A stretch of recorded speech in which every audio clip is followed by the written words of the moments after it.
Hola, j'espère que vous allez bien. Aujourd'hui, on se retrouve dans une nouvelle vidéo dans laquelle on va parler de lecture. Pour celles et ceux qui ne le savent pas encore, je m'appelle Julia, je suis minimaliste et je suis une grande férue de lecture. Donc évidemment que j'ai lu beaucoup de livres sur le minimalisme. Aujourd'hui, j'avais envie de vous partager un petit peu mon top 5, quelles sont les lectures qui m'ont le plus marqué et les livres que je recommande. Sans plus tarder, je vais vous donner la liste des livres en question. Donc la première lecture, c'était ma première découverte avec le minimalisme et c'est L'art de la simplicité de Dominique Leroux. C'est grâce à ce livre que j'ai découvert la philosophie du minimalisme. Ça a été ma première approche, ma première lecture en ce sens. Je me souviens de la première page ou la deuxième page du livre qui ressemble à ça. Donc juste ici, j'ai pris une petite capture d'écran. En fait, c'est ce qu'on appelle un haïku, donc c'est un poème japonais. Et je vais vous le lire. Ce printemps dans ma cabane, absolument rien, absolument tout. Et c'est un haïku de Kobayashi Issa, j'espère que je le dis bien. En gros, ce que je trouve intéressant dans cette première approche avec le minimalisme, en tout cas dans mon cas c'était vraiment la première fois que je lisais ça, c'est cette notion de n'avoir rien ou pas grand chose, mais d'être quand même rempli de joie, d'amour, d'être satisfait avec peu. Et c'est vraiment la première fois que j'avais mis des mots sur le fait que le superflu en fait n'était pas si important et qu'on pouvait être heureux avec très peu de choses. Donc moi c'était vraiment comme une révélation et je l'ai vu comme une clé pour accéder au bonheur. Ce livre m'a également mis la puce à l'oreille sur le fait que ce mode de vie était très urgent à adopter d'un point de vue écologique. Je trouve qu'on est dans une société quand même de surconsommation. Elle parle également des excès du matérialisme. J'en avais fait une vidéo où je résume un petit peu l'essence du livre. Donc je vous mettrai tout ça en barre d'infos. C'est sous forme de podcast sur YouTube. Je trouvais ça complètement logique quand j'ai lu son livre. J'ai trouvé ça juste plein de bon sens, mais pourtant j'appliquais pas tout ce qu'elle disait. Je vais vous lire un petit extrait. Dans nos sociétés occidentales, nous ne savons plus vivre simplement. Nous avons trop de biens matériels, trop de choix, trop de tentations, trop de désirs, trop de nourriture. Nous gaspillons, détruisons tout. Nous utilisons les couverts, stylos, briquets, appareils photo jetables, dont la fabrication génère la pollution de l'eau, de l'air et donc de la nature. Renoncez dès aujourd'hui à tout ce gâchis avant d'y être forcé demain. Donc on voit vraiment la notion d'urgence, surtout au niveau du climat et de l'environnement. Moi, ça a été vraiment ma porte d'entrée vers le minimalisme. J'en parle dans une vidéo sur mon parcours minimaliste que je vous mettrai en barre d'infos. Mais le zéro déchet, le fait de réutiliser des choses, de ne pas les utiliser une seule fois, de ne pas les gâcher, ça a été vraiment très important pour moi. Et je pense que c'est une des notions phares de mon minimalisme personnellement. Et puis le fait qu'on détruise tout, qu'on ne sait plus vivre simplement, je trouvais que c'était des mots très justes. Et donc L'art de la simplicité de Dominique Leroux, allez-y les yeux fermés. Ensuite, le deuxième livre que j'ai lu, c'était L'essentiel et rien d'autre de Fumio Sasaki. Alors je ne sais plus exactement dans quel ordre je les ai lus, mais je crois que c'était vraiment le deuxième livre uniquement sur le minimalisme. Entre, il y a eu d'autres livres sur le zéro déchet, sur l'écologie. Et là, c'est un minimalisme un peu plus radical, je trouve. Donc moi, j'ai adoré ça. J'ai eu l'impression vraiment de passer à l'étape au-dessus dans mon minimalisme et de pas simplement parler de la simplicité volontaire, mais vraiment du désencombrement extrême, de l'appauvrissement volontaire, de la décroissance. La conclusion que j'en tire, c'est qu'on peut toujours faire mieux, on peut toujours aller plus loin selon nos profils et nos capacités, on peut toujours optimiser ses ressources, posséder moins de choses et être tout aussi heureux. Dans son livre, il parle du fait que nous amassons beaucoup de choses et il se pose la question de pourquoi on amasse autant de choses chez nous. Donc je vais vous lire un petit peu un extrait résumé. Je n'avais pas compris que je disposais déjà de tout ce qu'il fallait pour vivre convenablement. J'en voulais toujours plus, je n'étais jamais satisfait. Par exemple, dans le travail, il se peut qu'à un certain moment de votre vie, vous ayez manifesté, vous ayez convoité le poste dans lequel vous êtes actuellement. Parfois, on devient insatisfait d'un appartement, d'un poste que l'on a tellement désiré. Et c'est l'effet de lassitude, on s'habitue à tout ce qu'on possède. Donc c'est pour ça qu'il dit qu'on veut toujours posséder plus, qu'on accumule beaucoup de choses. C'est parce qu'on a une tendance à la lassitude très rapide et on ne se rend pas forcément compte de tout ce qu'on a déjà. On manque peut-être un peu de gratitude, de recul sur ces choses-là. Et je trouve ça assez vrai. Parfois il a des paroles assez directes, assez extrêmes ou crues. Mais je trouvais ça assez intéressant d'avoir un point de vue un peu plus poussé. Dans son livre, il délivre des dizaines et des dizaines de conseils pour être plus minimaliste. Donc si vous voulez que je vous fasse une vidéo à ce sujet, je pourrais la faire. N'hésitez pas à me dire en commentaire si vous voulez plus de détails sur ce livre. C'est vrai que je ne l'ai pas trop détaillé sur ma chaîne, je me suis plus concentrée sur Dominique Leroux, puisque c'était vraiment la première personne que j'ai lue sur le sujet. Mais Fumio Sasaki est très très intéressant. N'hésitez pas à me dire en commentaire si ça peut vous intéresser. Ensuite, la troisième lecture, c'était Vivre avec moins de Vicky Payer, ou Payer, je ne sais pas exactement comment ça se dit, de la chaîne Vivre avec moins que je suis sur les réseaux sociaux de manière très régulière sur Instagram et sur YouTube. Donc ici, on repasse sur un minimalisme plus modéré, un minimalisme plus accessible et déculpabilisant, puisque elle a eu un parcours de surconsommatrice au niveau de la mode, des vêtements et une mauvaise gestion financière. Et elle a réussi à renverser tout ça, à devenir minimaliste et frugaliste. Et d'ailleurs, elle parle beaucoup de sujets sur comment faire des économies, comment faire des courses pas trop chères, des repas économiques et savoureux. Je vais vous lire une petite réflexion qu'elle avait sur la frugalité.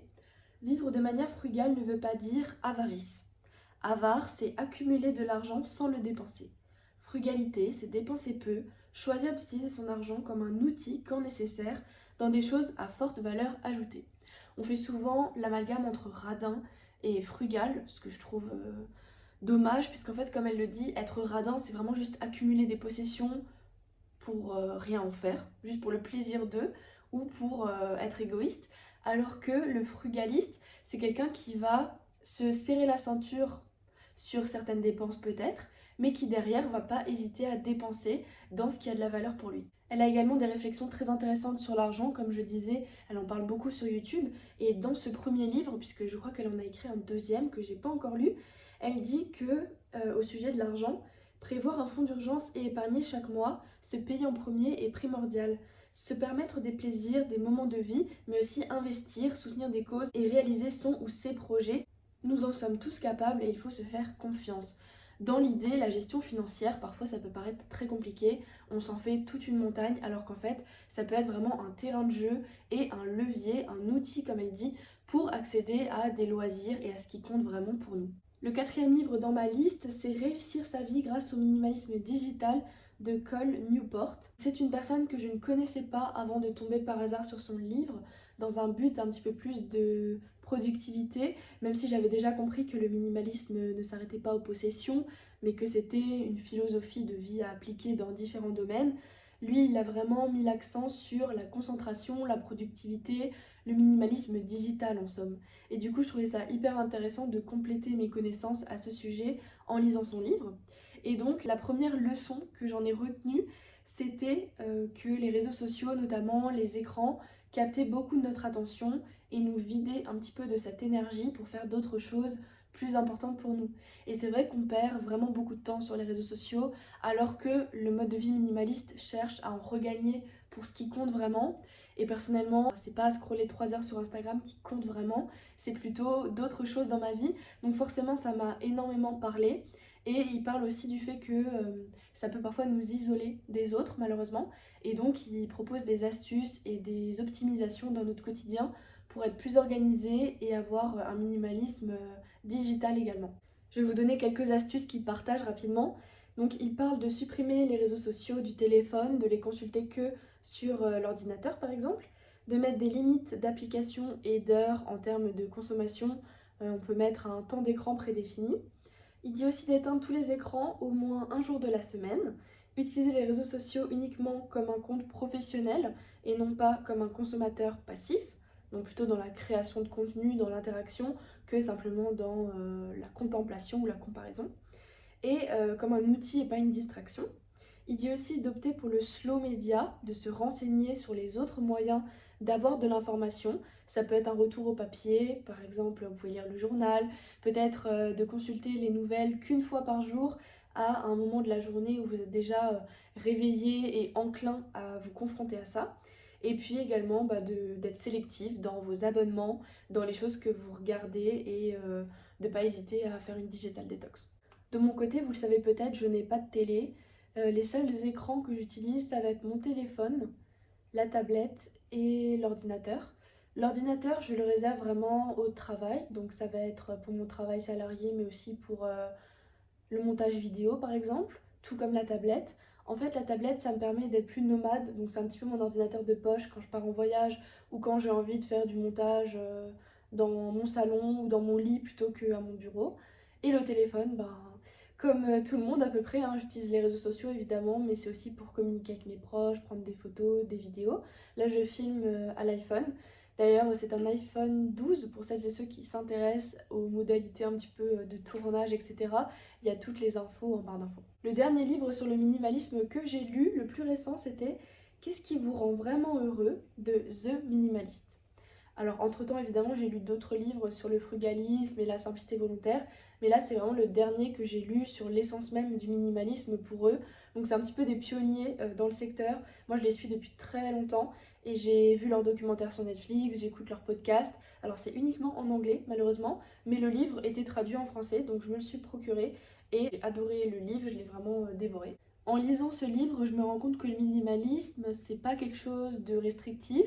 Chacun a son propre carcan, ses modes de pensée, sa façon de faire avec le minimalisme.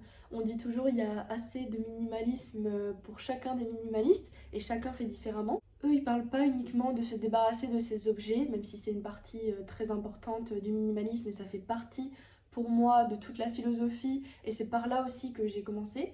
Ils parlent aussi de se délester de ses pensées négatives, de ses pensées limitantes et il insiste vraiment sur les valeurs qui vont contribuer à notre bonheur en tant que minimaliste. On peut se reconcentrer sur l'amour, l'amitié, la solidarité, l'épanouissement au travail par exemple, peu importe vos objectifs, mais dans l'idée, ça apporte beaucoup de sérénité et donc plus de temps et d'énergie pour les choses qui comptent vraiment. Le minimalisme est un outil qui vous permet d'atteindre la liberté. C'est un outil pour mener une vie qui a du sens, se concentrant par exemple sur l'essentiel. Reprendre possession de son temps, profiter de la vie et du moment présent, trouver du sens, sa mission. Se libérer du superflu et faire place à l'essentiel, pas d'excès, juste de la liberté, du bonheur et de l'épanouissement. Donc eux, ils énoncent 5 valeurs qui nous permettent de vivre une vie qui a du sens selon eux. Ce serait la santé, les relations, les passions, l'essor personnel et la contribution. Donc je trouve ça hyper intéressant, chacun aura une vision différente, mais dans chaque point qu'ils ont énoncé, j'ai trouvé des choses pour enrichir mon propre quotidien. Donc voilà, c'était hyper intéressant encore une fois comme lecture. De toute façon, les 5 livres que je vous ai présentés, c'est vraiment pour moi les meilleurs que j'ai lus jusqu'à présent. Après, évidemment, il y a des gros classiques que j'ai toujours pas lus et il y a des choses peut-être que j'ai moins aimées que vous. Donc dites-moi en commentaire quels sont les livres que vous avez adorés parmi ma liste. Est-ce qu'il y en a d'autres que vous avez beaucoup appréciés que j'ai pas cités?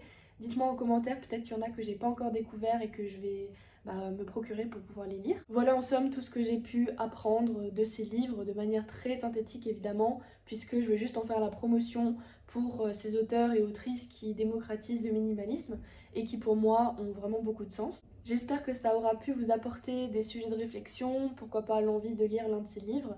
Dites-moi en commentaire ce que vous en avez pensé, c'est très important pour le référencement comme d'habitude.